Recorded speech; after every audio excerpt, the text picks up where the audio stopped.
الله الرحمن الرحيم الحمد لله رب العالمين والصلاة والسلام على أشرف الأنبياء والمرسلين وعلى آله الطيبين الطاهرين المعصومين سيما إمام المنتظر الحجة الثاني عشر أرواحنا وأرواح العالمين لتراب مقدمه الفداء. أما بعد فقد قال الله سبحانه تبارك وتعالى بسم الله الرحمن الرحيم قد جاءكم من الله نور وكتاب مبين.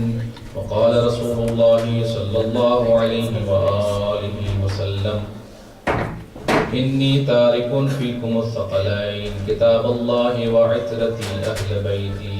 درود پڑھے محمد والے اللهم صل على محمد وآل محمد. آئیے مل کے امام زمانہ کی صحت و سلامتی کا دعا پڑھیں. بسم اللہ الرحمن الرحیم.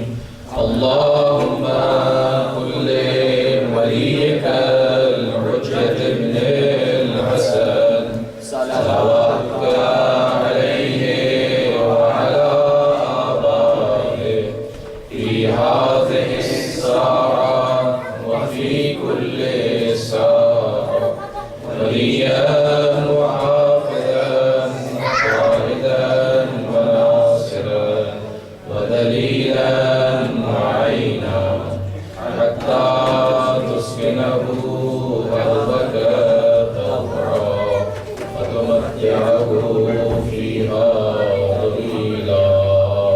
اللهم صل على محمد وآل محمد. مجلس کی قبولیت کے لیے بابا بلند صلوات ہیں. اللهم صل على محمد وآل محمد.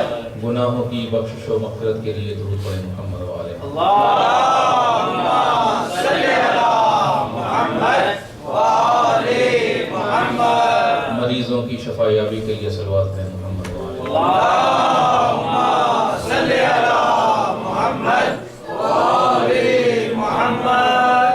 مومنین کی حاجت روائی کے لیے صلوات پڑھیں محمد والے. اللهم صل على محمد وآل محمد. امام زمانہ کی رضا و خوشنودی کے لیے مل کے صلوات پڑھیں محمد والے. اللهم صل على محمد وآل محمد. پروردگار عالم آپ مومنین کا عزاداروں کا اس فرش عذاب تشریف لانا اپنی عبادت میں شمار فرمائے. آمین. اور جو حاجات اس بارگاہ مقدس میں لے کر آئے ہیں پروردگار بزرگ کربلا کے صدقے میں ان تمام حاجتوں کو پورا فرمائے. اور خاص طور پر دعا ہے مریضوں کے لیے کہ جو مریض ہیں یہاں پہ حاضر ہیں یا آپ کے جاننے والے گھر والے دوست احباب مریض ہیں پروردگار جنہوں نے التماس دعا کہا ہے پروردگار ان سب کو شفائے کلی عطا فرمائے. مل کے صلوات پڑھیں محمد والے. اللهم صل على محمد وآل محمد. یہ اس عشر محرم کی نویں مجلس ہے. عرض کیا تھا میں نے آپ کی بارگاہ میں کہ امام حسین علیہ السلام کے قیام اور آپ کی تحریک کا جو مرکزی محور موضوع ہے وہ دین ہے. اور پروردگار عالم نے ایک نظام بنایا ہے ہدایت کا. شروع سے لے کر جب سے اللہ نے انسان کو زمین پر بھیجا ہے اس وقت سے لے کر قیامت تک کے لیے اللہ نے ایک نظام ترتیب دیا ہے جو ہدایت کا نظام ہے. نظام ہدایت میں جو اللہ نے ترتیب دیا ہے جب تک انسان اس کے اندر رہے گا اس کو ہدایت ملتی رہے گی اور جو اس نظام ہدایت سے دور ہو جائے گا وہ اللہ کی ہدایت سے محروم رہ جائے گا. لہذا نظام ہدایت پروردگار کو سمجھنا ضروری ہے کہ انسان اس کلی نظام کو اپنے ذہن میں لائے، اس نقشے کو ذہن میں لائے کہ پروردگار نے جناب آدم سے لے کر قیامت تک انسانوں کے لیے جو نظام ہدایت بنایا ہے اس کا نقشہ کیا ہے، کس طرح سے اللہ نے ترتیب دیا ہے نظام کو، تاکہ انسان اسی کے مطابق اپنی زندگی بسر کرے، تاکہ اسی نظام کے تحت اپنے آپ کو ڈھالے اور ہدایت پا سکے۔ صلوات پڑھیں محمد وعلی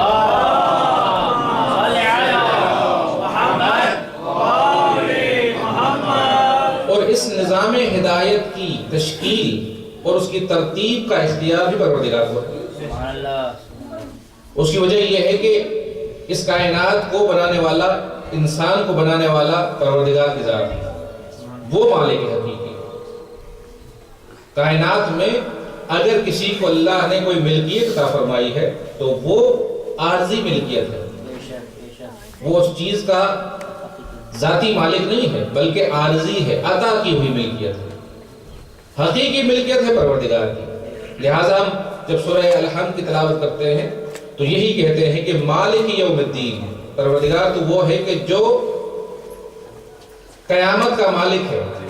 اور یہ جو پروردگار عالم اس آیت کے اندر فرماتا ہے کہ قیامت کا مالک ہے، اس کی وجہ ایک یہ ہے، دنیا کے بارے میں نہیں کہا، قیامت کے بارے میں یہ فرمایا پروردگار نے کہ قیامت میں اللہ تعالیٰ مالک ہے، اس کا یوم الدین کا مالک ہے۔ اس کی وجہ یہ ہے کہ قیامت وہ دن ہے جس دن سب کی ملکیتیں ختم ہو جائیں گی، جتنی ملکیتیں ہیں وہ سب ختم ہو جائیں گی۔ اس وقت اللہ فرمائے گا کہ میں یوم دین کا مالک ہوں، یعنی اللہ یہ بیان فرمانا چاہتا ہے کہ دنیا کے اندر اگر تم مالک تھے تو وہ سب ملکیتیں ختم ہو گئی، اگر حقیقی مالک ہے تو میری ذات ہے۔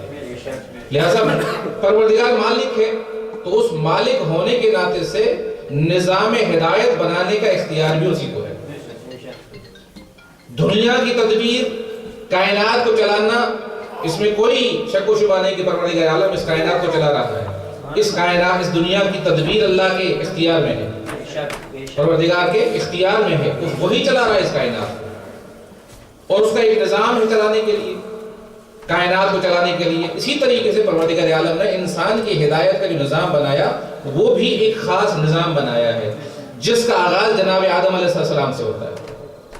اور یہ ایسا نظام ہے کہ پروردگار عالم نے یہ گوارا نہ کیا کہ پہلے زمین پر انسان جائے اور اس کے بعد میرا نظام جائے۔ اللہ نے یہ گوارا نہیں کیا کہ پہلے انسان جائے اور اس کے بعد میں اپنا نظام ہدایت دوں، نہیں، بلکہ انسان کے ہی ساتھ، انسان کے آغاز کے ساتھ پروردگار عالم کا نظام ہدایت کا آغاز ہوتا ہے۔ لہٰذا اتنا ضروری ہے، اتنا امپورٹنٹ ہے کہ دین پروردگار کا نظام ہدایت جناب آدم کی خلقت سے ہی شروع ہو رہا ہے۔ اور وہ کون سا نظام ہے؟ اللہ نے انسانوں کی ہدایت کے لیے ایک نبوت کا نظام بنایا، انبیاء کو بھیجا انسانوں کی ہدایت کے لیے۔ جناب آدم سے لے کر آخری نبی تک جتنے بھی نبی آئے وہ ایک دین لے کر آئے، ایک نظام ہدایت لے کر آئے۔ اگرچہ یہ ضرور فرق ہے کہ جو دین جناب آدم کے زمانے میں تھا وہ بہت ہی مختصر دین تھا، بہت مختصر دین تھا، بیسک چیزیں تھی اس دین کے اندر، کوئی تفصیل اس دین کے اندر نہیں تھی۔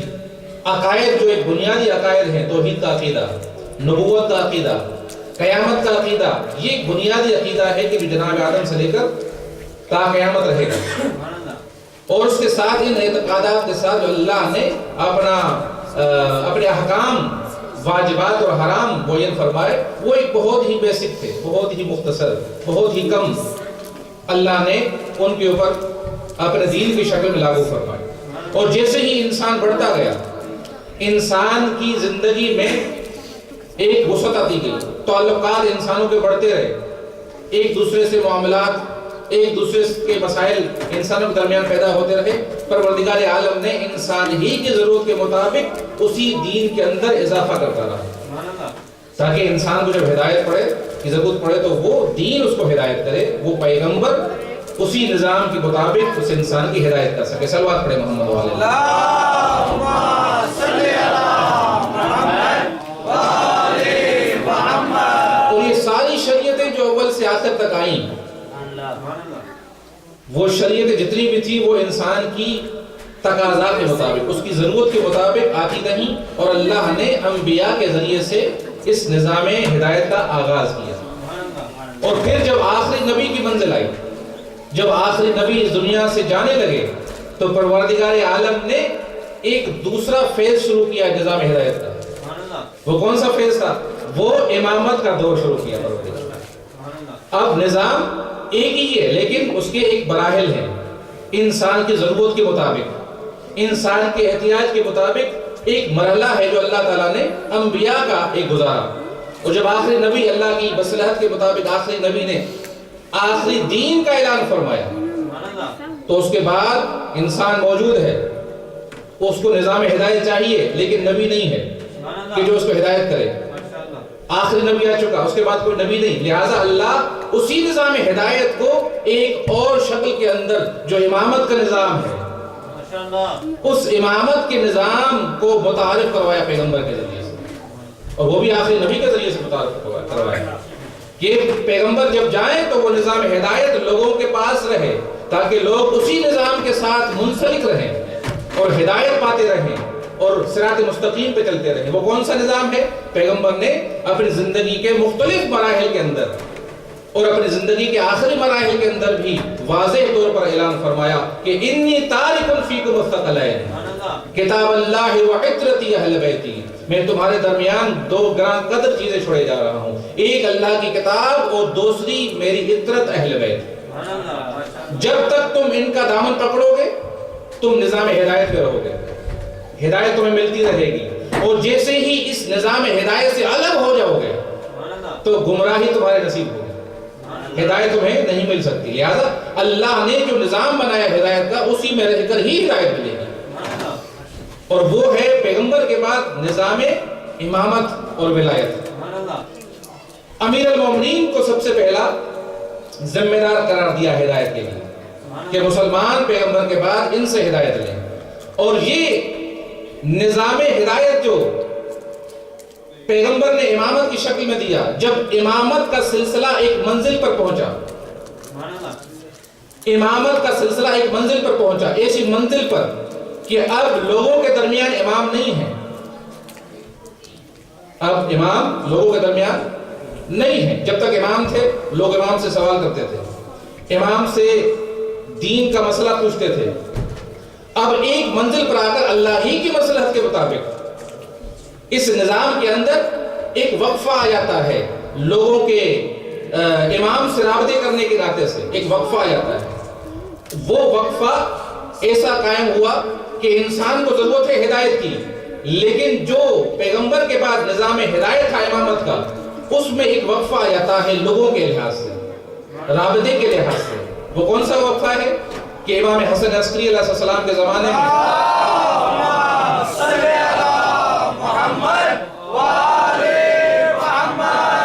11ویں امام کے زمانے میں جب امام کو ظاہر کہ امام ہے ان کو معلوم ہے کہ جس نظام ہدایت کو وہ چلا رہے ہیں اس نظام ہدایت کو بیچ میں ایک وقفہ آنے والا ہے، بیچ میں ایک وقفہ آنے والا ہے، اور وہ وقفہ ایسا ہے کہ لوگ ہدایت کے لیے امام سے رابطہ نہیں کر سکتے.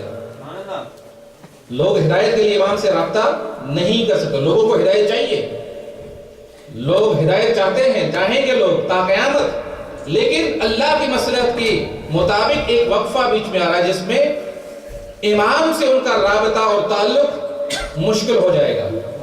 لہٰذا جیسے پیغمبر کی ذمہ داری تھی کہ نظام نبوت کے بعد انہوں نے نظام امامت دیا، اسی طریقے سے امام کی بھی ذمہ داری ہے کہ جب امام اپنے آپ کو لوگوں سے دور کرے تو ایک ایسا نظام دے امام کہ لوگ اسی طرح سے ہدایت لیتے رہے، ہدایت ان کو ملتی رہے. اس لیے کہ انسان کو ضرورت پڑے گی.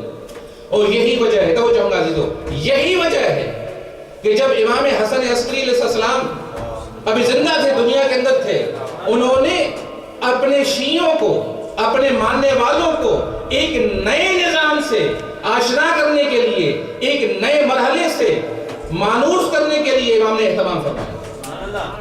دیکھیں ایک نظام کلی ہے، جناب آدم سے لے کر قیامت تک ایک اللہ کا نظام کلی ہے، پھر اس کے مرحلے ہیں، ایک نبوت کا مرحلہ، ایک امامت کا مرحلہ آیا. اب امامت کے مرحلے کے ہی اندر، امامت کے ہی مرحلے کے اندر ایک وقفہ آتا ہے کہ جس میں عرض کیا میں نے کہ تعلق امام کے ساتھ صاحبان ایمان حاصل نہیں کر سکتے. اور امام جانتے ہیں اس کے لیے امام نے اہتمام کیا. کیا اہتمام فرمایا؟ امام اپنی ہی زندگی کے اندر ایک وقفے کے لیے لوگوں سے منقطع ہو جاتے تھے. امام حسن عسکری صاحب کی زندگی میں آپ دیکھیں کہ مولا اپنے آپ کو عوام سے دور کر دیتے تھے، ملاقات ممنوع ہو جاتی تھی، امام سے ملاقات مشکل ہو جاتی تھی.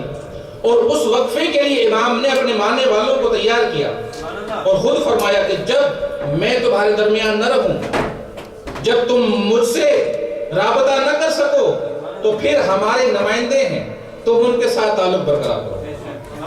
ہمارے نمائندے ہیں، فلاں جگہ پر میرا فلاں وکیل، فلاں جگہ پر میرا فلاں وکیل، فلاں جگہ پر میرا فلاں نمائندہ، ان کے ساتھ رابطہ کرو اور ان کے ذریعے سے دینی مسائل ہم سے دریافت کرو.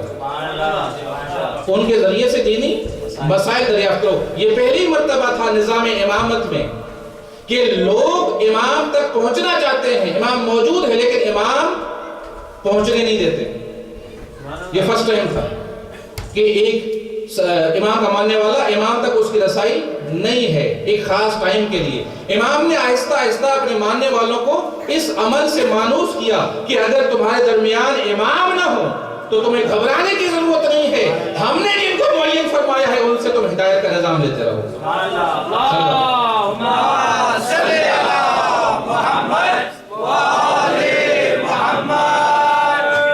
لہذا وہی نظام جو پروردگار عالم نے کلی طور پر بنایا ہے، اس کے یہ مراحل چل رہے ہیں زمانے کے ساتھ ساتھ. اور جب ایسی منزل آ گئی کہ جب 12ویں امام کی غیبت صغریٰ شروع ہو جاتی ہے، تو وہی سلسلہ جو امام حسن عسکری علیہ السلام نے کیا تھا کہ امام اگر پردہ غیب میں چلے جائیں، امام اگر ماننے والوں سے دور ہو جائیں، امام ماننے والے اگر دسترسی پیدا نہ کر سکے امام تک، تو ان کو گھبرانے کی ضرورت نہیں ہے. ان کو پہلے ہی امام حسن عسکری علیہ السلام نے سمجھا دیا. وہ آمادگی امام کی امام زمانہ کی غیبت کے سلسلے میں تھی کہ جب میرا 12واں آئے گا اور اگر ان کے درمیان نہ ہوگا تو کہیں ہمارے شیعہ پریشان نہ ہو جائیں. لہٰذا امام نے یہ نظام دیا کہ ہمارے نمائندوں کی طرف، ہمارے نائبوں کی طرف رجوع کرو اور ان سے ہدایت کا نظام لو. تو عزیزو، یہاں پہ رک کر میں عرض کروں گا کہ یہ جو نظام ہدایت امام دے رہے ہیں، اس ٹائم کے لیے، اس پیریڈ کے لیے امام جو نظام ہدایت دے رہے ہیں، یہ وہی نظام ہدایت ہے کہ جو امامت کے ذریعے سے ہم تک پہنچ رہا ہے. امامت ہی کا نظام ہے، کوئی الگ نظام نہیں ہے. امامت کا نظام بھی وہی نظام ہے جو نبوت کا نظام ہے، وہی چل رہا ہے زمانے کے ساتھ ساتھ. لہذا جب امام زمانہ کی غیبت صغریٰ کا آغاز ہوتا ہے تو امام نے اپنے نمائندے معین کیے، کہا کہ مجھ سے کوئی ملاقات نہیں کر سکتا.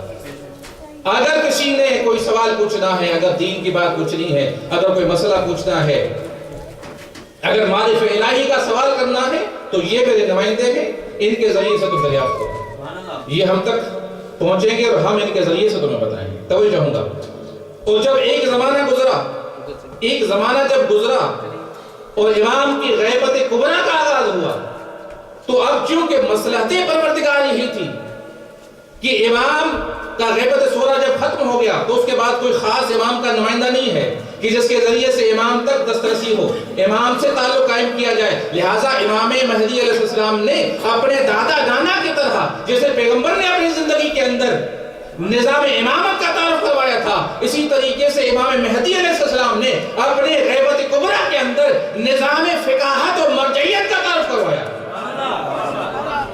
تاکہ لوگ میرے بعد نظام مرجعیت کے ساتھ تعلق رکھیں، فقہا کے ساتھ تعلق رکھیں، تاکہ وہ ہدایت جو ان کو ہم سے ملتی ہے وہی ہدایت ان کو فقہا کے ذریعے سے ملتی رہے. صلوات پڑھیں محمد.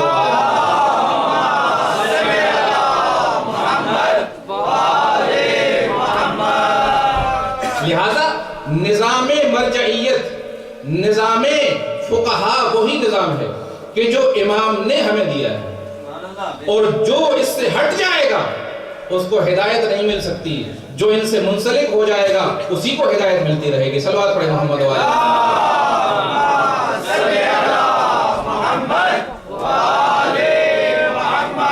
صلوات پڑھیں محمد والے محمد.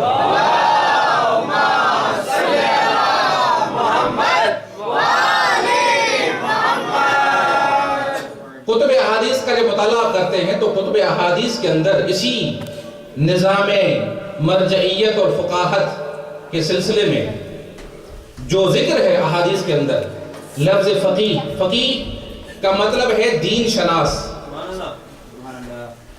آج کل مجتہد کہتے ہیں، لیکن حدیث کی زبان میں فقیہ کا مطلب ہے دین شناس، مجتہد کا مطلب ہے دین شناس، وہی لفظ مطلب ہے، میننگ وہی ہے، حقیقت وہی ہے. فقیہ وہ ہوتا ہے کہ جو دین شناس ہو.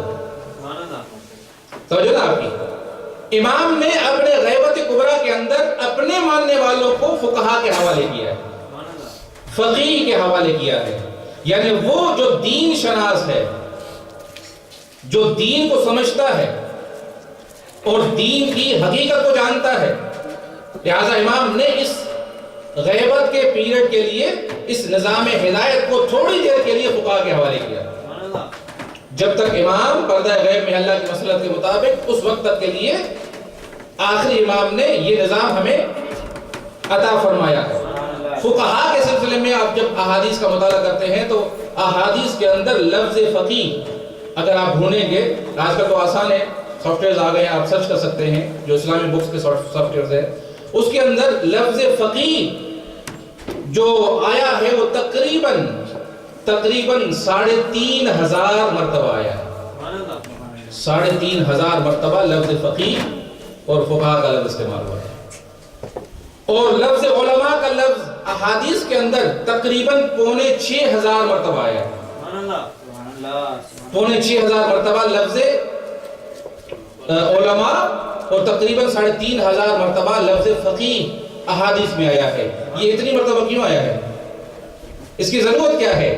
یہ ضرورت یہی ہے کہ امام اپنے غیبت کے اندر جو نظام ہدایت امام نے قرار دیا ہے وہ انہی علماء اور فقہا کے ذریعے سے قرار دیا ہے، تاکہ لوگ غیبت کے زمانے میں بھٹک نہ جائیں، کہیں وہ منتشر نہ ہو جائیں، صراط مستقیم سے نہ ہٹ جائیں. لہٰذا یہ نظام امام نے دیا ہے اور اس کا ذکر احادیث کے اندر ہوا ہے. اور احادیث بہت سی ایسی ہیں کہ جو فقہا کی اہمیت کو بیان کرتی ہیں. صلوات پڑھیں محمد و آل محمد.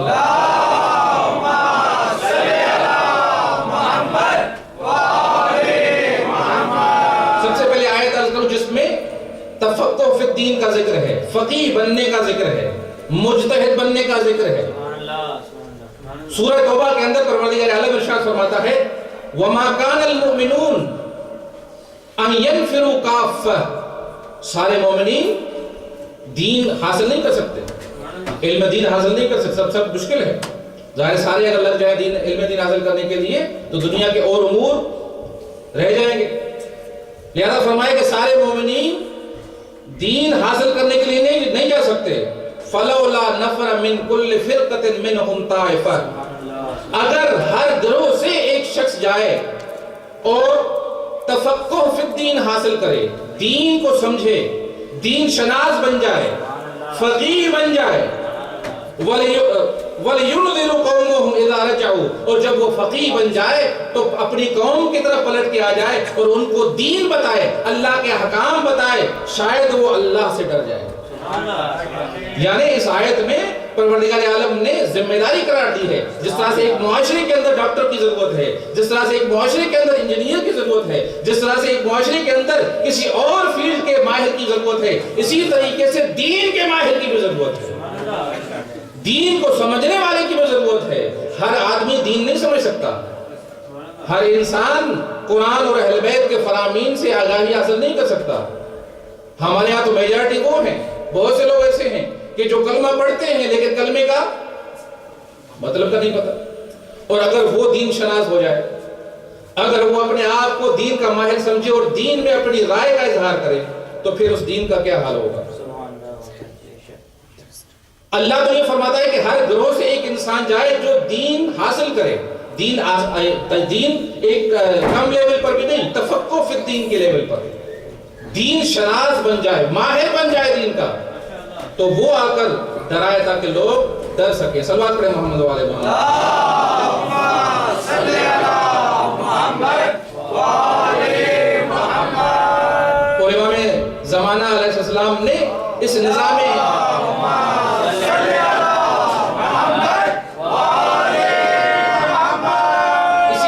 ہدایت کو، جو غیبت کے اندر نظام ہدایت مرجعیت کا، فقہا کی پیروی کرنے کا، مراجع کے پیچھے چلنے کا جو نظام ہے اس کو اس طرح سے مولانا نے بیان فرمایا اپنی توقیع کے اندر.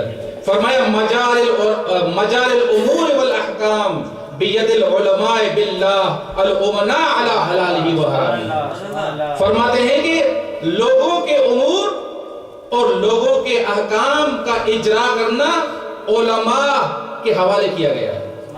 کون سے علماء؟ جو علماء باللہ ہیں، جو حقیقی عالم ہیں. ان کے حوالے امام نے لوگوں کے امور کو اور لوگوں کے اوپر احکام کا اجرا کرنے کی ذمہ داری ان کے حوالے کی ہے. الامناء علی حلالہ و حرامہ. یہ فقہا وہ ہیں، یہ علماء وہ ہیں کہ جو اللہ کے حرام اور حلال کے امین ہیں. اللہ کے حلال اور حرام کے امین ہیں، امانتدار ہیں. ان کے حوالے کیا ہے امام علیہ السلام نے. ایک اور حدیث میں امام کاظم علیہ السلام ارشاد فرماتے ہیں،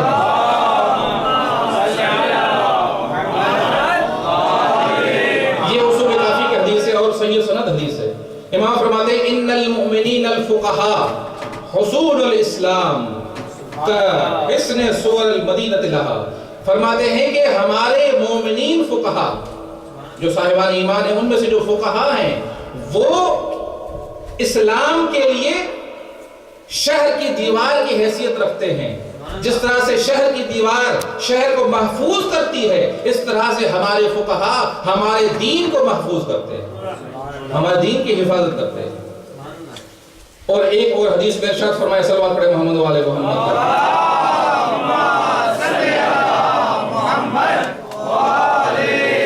وَأَمَّا الْحَوَادِثُ الْوَاقِعَةُ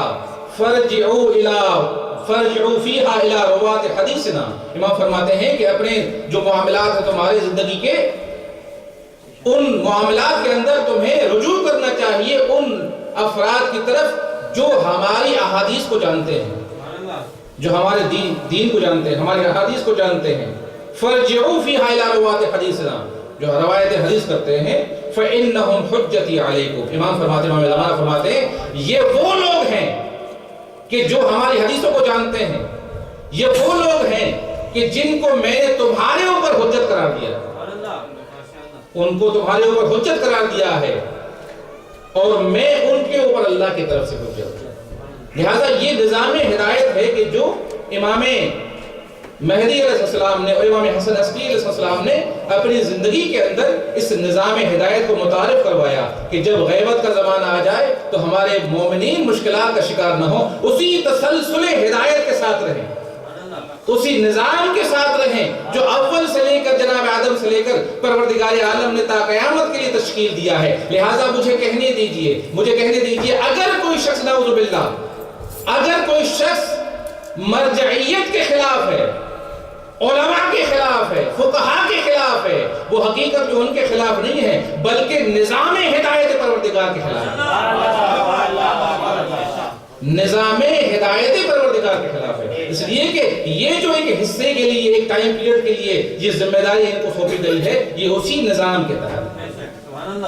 اور دشمن نے اسی کو ٹارگٹ کیا ہے، دشمن نے اسی کو ٹارگٹ کیا ہے. یہ اب نہیں کیا، یہ پہلے سے پلان ہے. جو اہل مطالعہ وہ جانتے ہیں کہ مسٹر ہمفرے جو برطانیہ کے جاسوس تھے 18 سینچری میں، انہوں نے جو کام کیے ہیں ایران کے اندر، عراق کے اندر اور اسلامی ملکوں کے اندر، اس میں آپ دیکھیں وہ پوری کتاب انہوں نے لکھی ہے، اپنے اعترافات لکھے ہیں انہوں نے کیا کیا، کون سے کام کیے. ان کاموں میں سے جو انہوں نے انجام دیے ہیں اپنی کتاب کے اندر جو لکھا ہے، کہتے ہیں کہ تشیع اور شیعت کی مضبوطی کا جو سبب ہے وہ مرجعیت ہے، وہ علماء ہیں. فرق یہ ہے، کہتے ہیں کہ اہل سنت اور تشیع میں فرق یہ ہے کہ اہل سنت کے علماء اتنے زیادہ پاورفل نہیں ہیں جتنے شیعوں کے علماء پاورفل ہیں.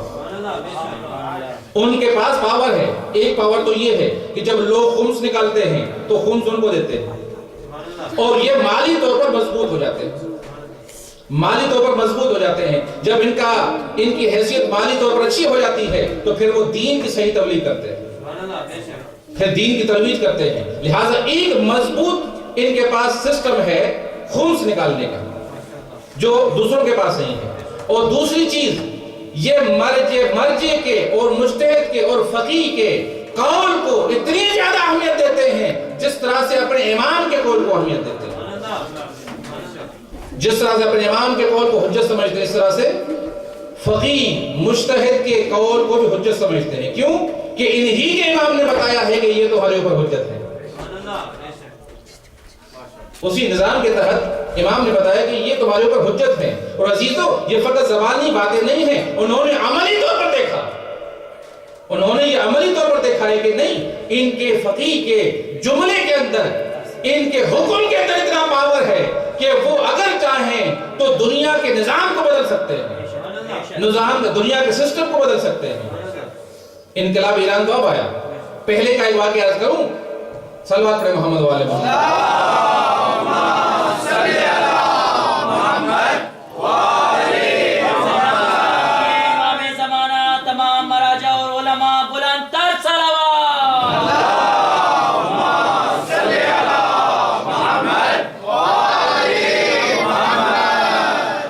آیت اللہ شیرازی بزرگ نام مشہور ہے, بہت مشہور نام ہے ان کا, سنا ہوگا آپ نے واقعہ.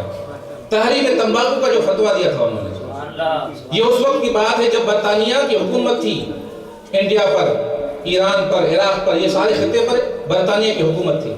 انہوں نے ایسٹ انڈیا کمپنی کے نام سے ایک کمپنی متعارف کروائی مسلمان ملکوں کے اندر. ظاہری طور پر ان کا کاروبار تھا, ایک کمپنی تھی, لیکن اس کے اندر رہ کر چھپ کر وہ جاسوسی کرتے تھے, مسلمانوں کے خلاف پلان کرتے تھے, تشیعوں کے خلاف پلان کرتے تھے, کیسے ان کو کمزور بنا دیا جائے, کیسے ان پر کام کیا جائے. اسی کے تحت یہ مسٹر ہمفرے کام کر رہے تھے. اس زمانے میں جناب جمال الدین اسد آبادی یا افغانی کے نام پہ مشہور ہے, بہت بڑے سیاستدان گزرے ہیں, سید جمال الدین اسد آبادی یا افغانی.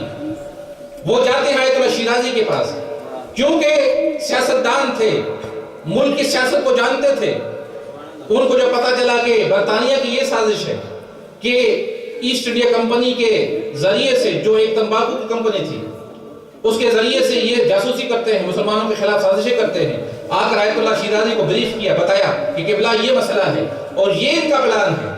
تو جب ان کو پلان بتایا تو اب انہوں نے سوچا کہ ان کے پلان کو, ان کی سازش کو کیسے ختم کیا جائے. تو انہوں نے ایک جملہ تحریر فرمایا, توجہ چاہوں گا, ایک جملہ اور ایک فتویٰ انہوں نے تحریر فرمایا, اور یہ تحریر فرمایا کہ آج کے بعد جو بھی تمباکو نوشی کرے گا وہ اس طرح سے ہے جیسے امام زمانہ سے جنگ کی. جس نے تمباکو نوشی کی آج کے بعد وہ ایسے ہے جیسے اس نے امام زمانہ سے جنگ کی. اگر آج ہم یہ کہہ دیں تو کہے کہ بھائی یہ کیا بات ہے, توجہ آپ کی, بھائی سگریٹ پینا تو جائز ہے, تمباکو نوشی تو جائز ہے, یہ کیسے ہو گیا کہ امام زمانہ سے جنگ. عزیزوں, جو میں نے آپ کی خدمت میں پہلے عرض کیا تھا کہ فقیہ اس کو کہتے ہیں کہ جو دین شناس ہوتا ہے, جو دین شناس ہوتا ہے, اس دین کی آگاہی کے بعد یہ اس قسم کا فتویٰ دے سکتا ہے. جب انہوں نے یہ فتویٰ دیا تو اس کا نتیجہ کیا ہوا؟ جب یہ ان کا فتویٰ آیا تو نتیجہ یہ ہوا کہ ایران کے اندر, عراق کے اندر جتنے لوگ بھی تمباکو نوشی کرتے تھے, کسی بھی شکل میں کرتے تھے, سب نے اپنا تمباکو چھوڑ دیا.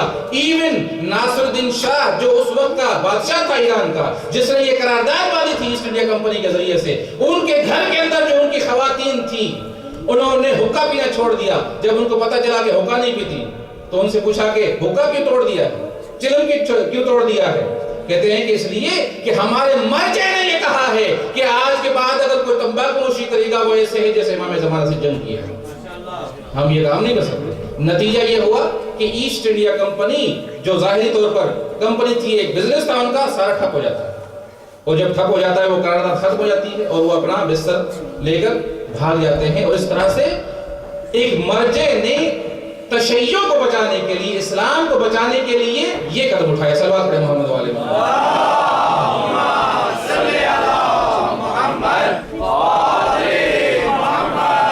میرے پاس وقت نہیں ہے کہ میں اس کی وجہ بیان کروں کہ یہ کیا ہوا, کہ انہوں نے کیوں اس طرح سے فتویٰ دیا. ٹائم نہیں ہے میرے پاس, میں بیان کرتا تاکہ آپ کو زیادہ واضح ہو جائے کہ تفقہ فی الدین کیا ہوتا ہے, دین کی سوجھ بوجھ کیا ہوتی ہے, دین کی سمجھ کیا ہوتی ہے. کتابوں کا پڑھنا, 2-4 کتابوں کا مطالعہ کر دینا, چند احادیث کا ترجمہ پڑھنے سے کوئی عالم نہیں بن جاتا. کچھ کتابیں پڑھ لی، کچھ تقریر کا فن آ گیا، زبان تیز چلتی ہے، کچھ آیتیں پڑھ دی تو اس سے کوئی عالم نہیں بن جاتا. اور آئے انسان پر دین کے اندر رائے کا اظہار کرے، دین پہ رائے کا اظہار اور دین میں تفقہ اور دین سمجھنے کا اختیار فقط اس کو ہے کہ جو ساری احادیث کا مطالعہ کرے، سارے قرآن کا مطالعہ کرے، فقط مطالعہ نہ کرے، سب کو سمجھے. جب سب کو سمجھ جائے اس کے بعد جب ایک فتویٰ دے گا تو اس کی فتویٰ میں وزن ہوتا ہے. دو کتابیں پڑھنے تھوڑی ہوتا ہے، ایک حدیث پڑھ لی، دو حدیثیں پڑھ لی تو آدمی روب جماتا ہے، بھائی مولانا فلاں کتاب میں تو یہ لکھا ہوا ہے، آپ نے ایسے کہہ دیا. بھائی مرجع اور فقیہ تمام احادیث کا مطالعہ کرتا ہے. فقط اصول کافی کے اندر 15,000 احادیث معصومین علیہ السلام ہیں. فقط اصول کافی کے اندر ایک فقیہ کو ہر حدیث کو دیکھنا پڑتا ہے. ایک مجتہد کو فتویٰ دینے کے لیے تمام احادیث کا مطالعہ کرنا پڑتا ہے، پھر جا کر ایک صحیح نتیجے پر پہنچتے ہیں. لہٰذا یہ نظام ہدایت ہے جو ائمہ معصومین علیہ السلام نے ہم کو دیا ہے، امام زمانہ نے ہم کو دیا ہے. جب تک امام پردہ غیب کے اندر ہیں، اس نظام ہدایت سے جو وابستہ رہے گا گویا وہ امام سے وابستہ ہے، جو اس سے ہٹ جائے گا وہ گویا امام سے دور ہو گیا ہے. صلوات پڑھے محمد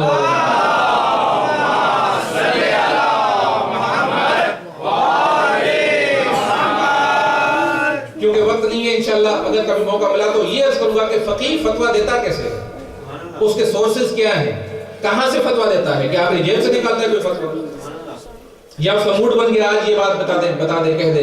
نہیں، ایسا نہیں ہوتا. ایک پروسیس ہے، ایک نیچرل پروسیس ہے علم کا، اس کے مطابق وہ ایک فتویٰ اور ایک حکم جاری فرماتا ہے. لہٰذا اسی نظام ہدایت کے ساتھ ایک حدیث میں عرض کروں، اس کے بعد آپ کے زمان تمام پیغمبر ارشاد فرماتے ہیں علماء کے حوالے سے عرض کروں گا، اس توجہ کیجئے گا اس حدیث کے اوپر. پیغمبر فرماتے ہیں کہ ایک زمانہ آئے گا لوگوں کے اوپر، ایک زمانہ آئے گا کہ لوگ علماء سے ایسے بھاگیں گے جیسے بکریاں بھیڑیے سے بھاگتی ہیں. سمجھے نا آپ کی؟ بھیڑیے کا کام کیا ہے؟ بکری پر حملہ کرتا ہے، بھیڑ پر حملہ کرتا ہے کھانے کے لیے، تو وہ ڈرتی ہیں، بھاگتی ہیں. پیغمبر فرماتے ہیں ایک زمانہ آئے گا کہ لوگ علماء سے اس طرح بھاگیں گے جس طرح سے بکریاں بھیڑیے سے بھاگتی ہیں. توجہ نا آپ کی؟ اس کے بعد فرماتے ہیں کہ اگر یہ صورتحال ہوگی، جب یہ وقت آئے گا تو اللہ تعالیٰ لوگوں کو 3 مصیبتوں میں گرفتار کرے گا. 3 بلائیں ان کے اوپر آئیں گی. ایک بلا یہ ہوگی کہ ان کے مال سے برکت ختم ہو جائے گی. مال زیادہ ہوگا لیکن برکت نہیں ہوگی، مال فراوان لیکن اس میں برکت نہیں ہے. جس کو بھی آپ دیکھیں گے کتنی بھی تنخواہ ہوگی، کتنی بھی آمدنی ہوگی، پوچھیں گے آپ اس سے، کہیں گے بھائی گزارا ہو رہا ہے بس. توجہ نا آپ کی؟ یا آ گیا ہے زمانہ یا آنے والا ہے. فرمایا کہ مال سے برکت ختم ہو جائے گی. دوسری بلا یہ ہوگی کہ اللہ ان کے اوپر ظالم حکمرانوں کو مسلط کرے گا. ظالم حکمران مسلط ہو جائیں گے. جب لوگ علماء سے دور ہو جائیں گے، جب علماء سے دور ہو جائیں گے تو ایک تو ظالم حاکم حکمران ہو جائے گا اور ان کے مال سے برکت ختم ہو جائے گی. یہ اتنی امپورٹنٹ نہیں ہے. تیسری جو چیز ہے یہ بہت خطرناک ہے. فرماتے ہیں، پیغمبر فرماتے ہیں کہ تیسری بلا جو ان کے اوپر آئے گی وہ یہ ہوگی کہ لوگ دنیا سے جب جائیں گے تو بے ایمان ہو کر جائیں گے، بے دین ہو کر جائیں گے، بے ایمان ہو کر جائیں گے. عزیز اس کی وجہ کیا ہے؟ اس کی وجہ یہ ہے کہ جو علماء سے دور ہوگا وہ دین کہاں سے سیکھے گا؟ اس کو دین کی نالج کہاں سے آئے گی؟ اس کے پاس ٹائم ہی نہیں ہے، اس کو جاب سے ٹائم نہیں ہے، اس کو گھر سے ٹائم نہیں ہے، اس کو اپنے بزنس سے ٹائم نہیں ہے. وہ کہاں دین سیکھے گا؟ کہاں کتاب پڑھے گا؟ کہاں مطالعہ کرے گا؟ کہاں ایکسپرٹ بنے گا دین کا؟ اگر علماء سے دور کیا گیا تو یہ حال ہوگا کہ لوگ بے ایمان اس دنیا سے رخصت ہو جائیں گے. اور دنیا والوں کو، دشمنوں کو اس چیز کا پتہ ہے کہ جتنا یہ شیعہ دور رہیں گے علماء اور فقہاء سے اتنا ہی یہ گمراہ ہو جائیں گے اور ہدایت کے راستے سے ہٹ جائیں گے. لہٰذا خبردار ہونا چاہیے. اپنے دین کو بچانے کے لیے اسی نظام ہدایت پہ رہنا ضروری ہے جو امام نے قرار دیا ہے. صلوات پڑھیں محمد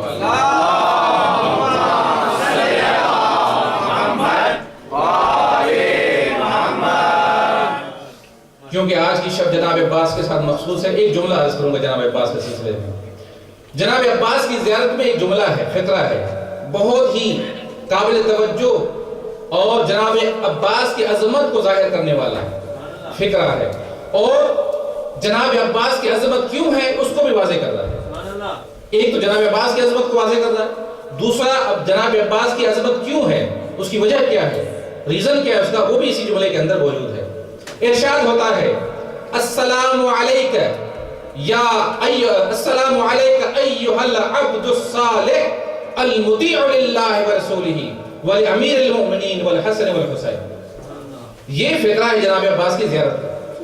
ارشاد ہوتا ہے السلام علیک ایھا العبد الصالح، سلام ہو آپ پر کہ جو عبد صالح ہیں، جو عبد صالح ہیں، فقط یہاں نہیں بیان، یہاں تک محدود نہیں ہوئے امام، المطیع للہ ولرسولہ، اور آپ وہ ہیں کہ جو اللہ اور اس کے رسول کے فرما بردار ہیں، والحسن والحسین، اور حسن اور حسین کے بھی آپ فرما بردار۔ عزیزو یہ بہت بڑا مقام ہے، یہ کوئی معمولی مقام نہیں ہے، عبدیت کا مقام، توجہ ہوگا، عبدیت کا مقام۔ سب سے پہلے کیا فرمایا، ایھا العبد الصالح، آپ وہ ہیں کہ جو عبد صالح ہیں۔ یہ عبدیت کا مقام کوئی معمولی مقام نہیں ہے۔ جب ہم تشہد پڑھتے ہیں تو پیغمبر کی رسالت کی گواہی بعد میں دیتے ہیں، بلکہ عبدیت کی گواہی پہلے دینی پڑتی ہے۔ اشہد ان محمدن عبدہ ورسولہ، محمد وہ ہیں کہ جو پہلے عبد ہیں اور اس کے بعد رسول ہیں۔ یہ عبدیت کا ذکر پہلے اللہ نے اس لیے رکھوایا تاکہ پتہ چلے کہ رسول کو جو رسالت ملی ہے اسی عبدیت کی وجہ سے ملی۔ رسالت کا راز ہی عبدیت ہے۔ جب تک انسان عبد نہیں بنے گا، جب تک انسان فرمانبردار نہیں بنے گا، جب تک مطیع نہیں بن سکتا، تب تک اللہ اس کو کوئی عہدہ نہیں دیتا۔ لہٰذا جناب عباس کے لیے فرمایا کہ ایھا العبد الصالح، آپ وہ ہیں کہ جو عبد صالح ہیں، اور پھر تاکید کے طور پر فرمایا کہ المطیع للہ ولرسولہ، اور آپ اللہ، رسول، امیر المومنین امام حسن اور حسین کے فرما بردار ہیں۔ عزیزو یہ چیز ہمیں چاہیے، یہ کمال انسان کے اندر پیدا کرتی ہے۔ جب اطاعت و فرمانبرداری آ جائے آل محمد کی تو انسان کے اندر کمال پیدا ہوتا ہے، اور جب نافرمانی آ جائے تو پھر انسان پستی کی طرف جاتا ہے۔ اطاعت فرمانبرداری، اطاعت کمال لاتی ہے، اور یہی وجہ جناب عباس کی فضیلت میں اس جملے کے اندر بیان کی گئی تاکہ لوگوں کو پتہ چلے کہ عبدیت اور اطاعت امام اور رسول اور پروردگار عالم ہی انسان کی انسانیت کے لیے اصلی جوہر ہے، اور یہ جناب عباس نے کربلا میں کر کے دکھایا۔ اطاعت فرمان برداری کا وہ کمال کربلا کے اندر نظر آتا ہے جناب عباس سے، اطاعت امام کا وہ کمال نظر آتا ہے کہ کسی نے بھی اس طرح سے اطاعت امام نہیں کی جس طرح سے جناب عباس نے کی۔ عزیزو اگر کوئی انسان طاقت اور قدرت نہ رکھتا ہو، کمزور ہو یا کم طاقت ہو اس کے اندر، اور وہ لڑنے نہ جائے کسی کہنے پر، تو وہ بھی فرمانبردار کہلاتا ہے کہ چلو بھائی حکم دے دیا نہ لڑنے کا تو ہم نہیں گئے، لڑنے کی قدرت تو ویسی ہی نہیں تھی، طاقت تو ویسی ہی نہیں تھی، لیکن اب حکم بھی آ گیا تو ہم نہیں گئے۔ لیکن اطاعت اور فرمانبرداری کا کمال اسی وقت انسان کو نظر آتا ہے جب انسان میں شجاعت بھی بہت زیادہ ہو، قدرت بھی بہت زیادہ ہو، جلال بھی بہت زیادہ ہو، پھر بھی انسان امام کے کہنے پر لڑنے کے لیے نہ جائے۔ اس کے لیے اطاعت عظیم چاہیے، اس کے لیے عظیم فرمانبرداری چاہیے، اور یہ جناب عباس نے کربلا کے میدان میں دکھائی۔ اتنی شجاعت کے باوجود، اتنی قدرت کے باوجود، اتنی حیبت کے باوجود جناب عباس امام حسین کے مطیع رہے۔ جب تک حسین نے اجازت نہیں دی تب تک جناب عباس میدان کی طرف نہیں گئے۔ عزیزو جناب عباس وہ ذات ہیں جس کو امیر المومنین نے خاص طور پر اپنے بیٹی کی نصرت کے لیے پروردگار سے طلب کیا تھا۔ جناب ام البنین کے بارے میں ملتا ہے کہ جب جناب ام البنین کو پتا چلا کہ میرے بیٹے حسین پر قربان ہو گئے، جنت البقیع میں آتی تھی، 4 قبریں بناتی تھی، 4 چھوٹی چھوٹی قبریں بناتی تھی ہاتھوں سے، اس کے بعد اپنے ایک ایک بیٹے کا نام لے کر گریا کرتی تھی، اور جب عباس کی منزل آتی تھی، جب عباس کی قبر کی باری آتی تھی تو اس قبر کو مخاطب ہو کر کہتی تھی، اے عباس، جناب زہرا کی قبر بھی جنت البقیع کے اندر ہے، جناب عباس کی قبر کو بھی دیکھتی ہیں اور جناب زہرا کی قبر کی طرف توجہ کر کے یہ عرض کرتی کہ اے زہرا، اے فاطمہ، اگر میرے عباس کے بازو صحیح و سالم ہوتے تو تمہارے بیٹے پر کوئی آنچ نہ آتی، تمہارے بیٹے کے اوپر کوئی آنچ نہ آتی، یہ میرے عباس کے بازو قلب ہو گئے جس کی وجہ سے تیرا بیٹا شہید ہو گیا۔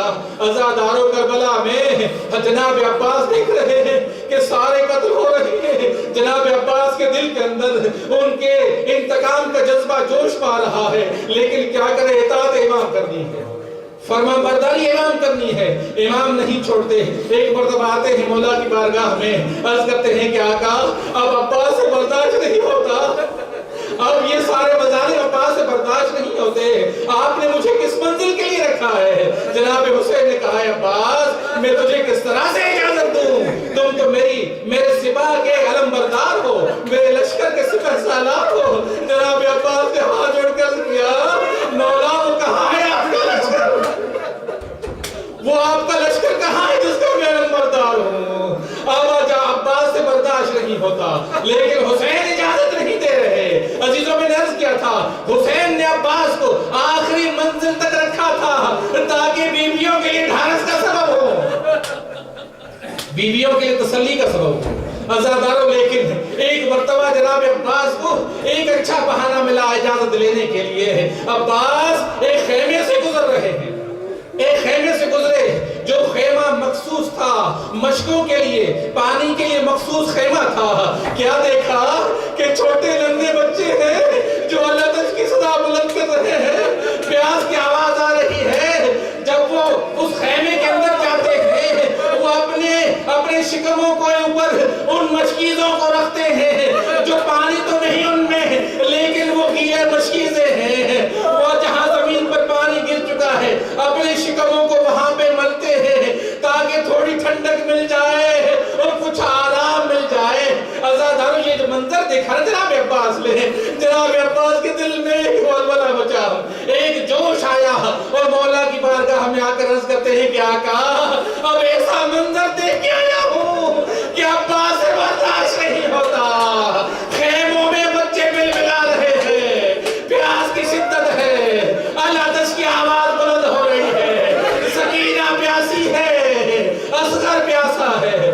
عزاداروں، جب مولا نے یہ سنا کہا کہ عباس اگر تم یہی کہہ رہے ہو تو جاؤ بچوں کے پانی کا انتظام کرو، بچوں کی سبیل کا انتظام کرو۔ عزیزوں، جناب عباس جب رخصت ہو کر جانا چاہتے تھے، جب جانا چاہ رہے تھے تو جناب عباس جیسے ہی مقتل کی طرف روانہ ہوئے، جب بیویوں کو پتا چلا ساری بیویاں خیموں سے باہر آ گئی۔ عزیزوں، مقتل میں ملتا ہے کہ بیویاں جب کوئی بھی شہید جاتا تھا لڑنے کے لیے بیویاں اپنے خیموں سے باہر نہیں نکلی، اگر نکلی ہے تو عباس کے جاتے ہوئے نکلی ہے۔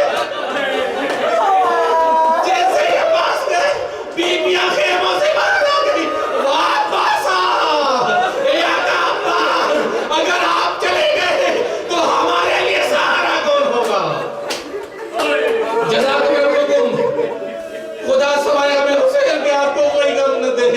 عزاداروں، جناب عباس سکینہ کی آس کو لے کر چلے،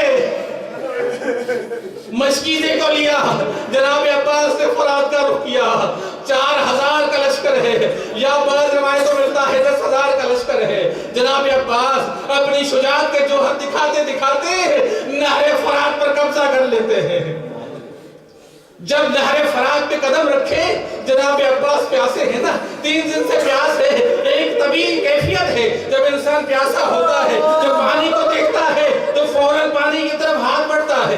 جناب عباس نے اپنے چلو میں پانی کو اٹھایا، جیسے ہی پینا چاہ رہے تھے فوراً جناب عباس کو اپنے بابا علی کی وصیت یاد آ گئی۔ جناب عباس کو یاد آ گیا جب بابا اس دنیا سے جا رہے تھے، بابا نے مجھے کہا تھا اے عباس جب عاشور کے دن جب فرات پر قبضہ کر لینا، جب پانی تمہارے ساتھ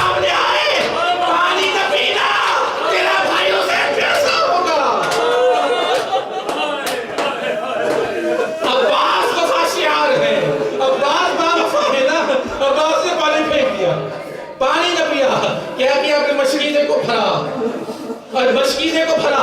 ایک ہی مشکیزہ تھا عباس کے پاس. مشکیزے کو بھرا, بھرنے کے بعد سنبھالتے ہوئے جناب عباس نے بھی خیموں کا رخ کیا ہے. عزیزوں, اب جناب عباس کی ساری توجہ مشکیزے کی طرف ہے. کوشش ہے کہ یہ پانی حسین کے خیام تک پہنچ جائے تاکہ سچائی کا حق ادا ہو جائے. لیکن عزاداروں دشمن نے بھی سمجھ لیا اگر یہ پانی پہنچ گیا حسین کے خیموں تک تو پھر ہماری خیر نہیں ہے. ہر طرف سے حملہ کیا دشمن نے. 4000 تیر انداز تھے. آپ ذرا تصور کیجئے اگر 4000 تیر انداز ہوں اور نشانہ ایک ہو, نشانہ ایک ہو اور 4000 تیر انداز ہو تو یہ جب سارے تیر ایک ہی نشانے پر لگیں گے تو اس کی حالت کیا ہوگی. جناب عباس لڑتے ہوئے آ رہے ہیں, پیچھے سے ایک ظالم نے وار کیا, جناب عباس کا بازو مشکیزے کو دوسرے ہاتھ میں لیا, لڑتے آ رہے ہیں, مشکی سکینہ کو بچاتے آ رہے ہیں. تھوڑی دیر کے بعد ایک ظالم نے اور وار کیا, دوسرا ہاتھ بھی قلم ہو گیا. جناب عباس نے مشکیزے کو اپنے دانتوں میں پکڑا اور آ رہے ہیں مشکیزے کو سنبھالتے ہوئے. عزیزوں, جب جس کے 2 ہاتھ نہ ہو وہ کس طرح سے اپنا دفاع کرے گا. دشمن نے کیا کیا, ایک تیر ایسا آیا کہ جو مشکیزے کو لگا, مشکیزے کا پانی گرنے لگا. اب عباس کی آس ٹوٹ گئی, جناب عباس کی آس ٹوٹ گئی. جناب عباس نے دیکھا اب تو پانی خیموں تک نہیں پہنچ پائے گا. جناب عباس لڑتے آ رہے ہیں. ایک ظالم نے سر پر ایسا گرز مارا, ایسا گرز مارا کہ عباس سنبھل نہ سکے, عباس سنبھل نہ سکے. عزاداروں, ایک ذاکر تھے, وہ جناب عباس کے مسائل پڑھتے تھے. ایک مومن نے خواب میں دیکھا جناب عباس کو اور کہا کہ جاؤ اس ذاکر سے کہو کہ تم میرے مسائل کیوں نہیں پڑھتے, میرے ذکر مسائل کیوں نہیں کرتے. وہ مومن آتا ہے, اس ذاکر سے کہا کہ قبلہ میں ایسے خواب دیکھا. جناب عباس نے فرمایا کہ آپ میرا ذکر مسائل کیوں نہیں کرتے. اس ذاکر نے کہا کہ میں تو ہمیشہ جناب عباس کے مسائل پڑھتا ہوں, جناب عباس کے ہمیشہ مسائل کا ذکر کرتا ہوں. تو کہا کہ کیا وجہ ہے. تو اس مومن نے کہا میرے آقا عباس نے کہا تھا کہ جاؤ اس کو کہنا جب تم میرے مسائل پڑھو تو میرا یہ مسائل پڑھنا, میرا یہ مسائل پڑھنا. ذرا یہ بتاؤ, جب کوئی شخص گھوڑے پر سوار ہو اور اس کے دونوں بازو قلم ہو جائے تو جب وہ گھوڑے سے زمین پر گرے گا تو وہ زمین پر کیونکہ ہاتھ نہ ہوں گے تو وہ کس طرح زمین پر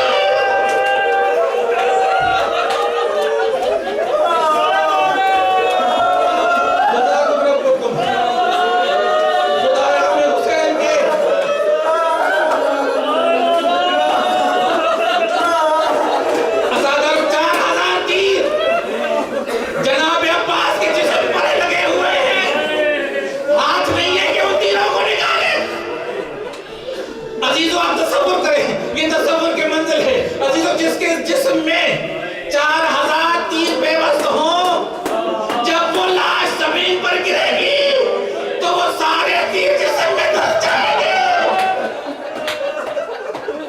سلام کیا اپنے آقا کو, اے بھیا میرا آخری سلام. حسین نے جیسے عباس کی آواز سنی, عزاداروں آواز کا سننا تھا, حسین کی کمر ٹوٹی, بہن کی آس ٹوٹی.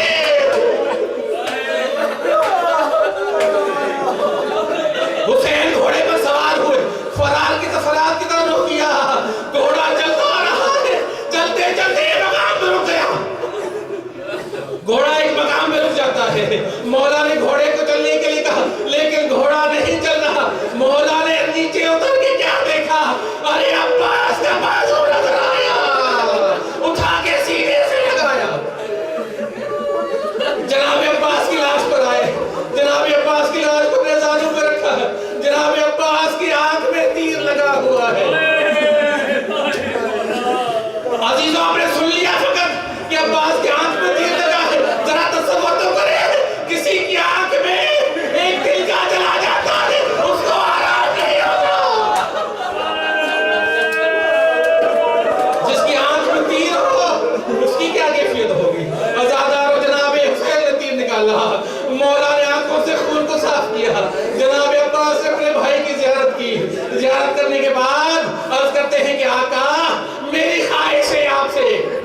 میری تمنا ہے مولا. مولا نے فرمایا بتاؤ کیا تمنا ہے عباس؟ جناب عباس نے عرض کی کہ آقا جب میں مر جاؤں میری روح پرواز کر جائے تو میری لاش کو خیمے میں مت لے جانا. امام حسین نے پوچھا بھیا کیوں؟ وجہ کیا ہے؟ امام حسین سے مخاطب ہو کر عرض کی کہ بھیا میں نے سکینہ سے پانی کا وعدہ کیا تھا. ہائے میں شرمندہ ہو جاؤں گا سکینہ سے. جناب عباس کی لاش کو وہاں چھوڑا. عباس کے مشکیزے کو اٹھایا, عباس کے علم کو اٹھایا. اب حسین علم لے کر خیموں کی طرف آ رہے ہیں. دور سے جب سکینہ نے جب علم کو دیکھا بچوں کو اکٹھا کیا, کہا کہ بچوں آؤ میرے چچا عباس پانی لا رہے ہیں, اب گھبرانے کی ضرورت نہیں, ارے میرا علی اصغر بچ جائے گا.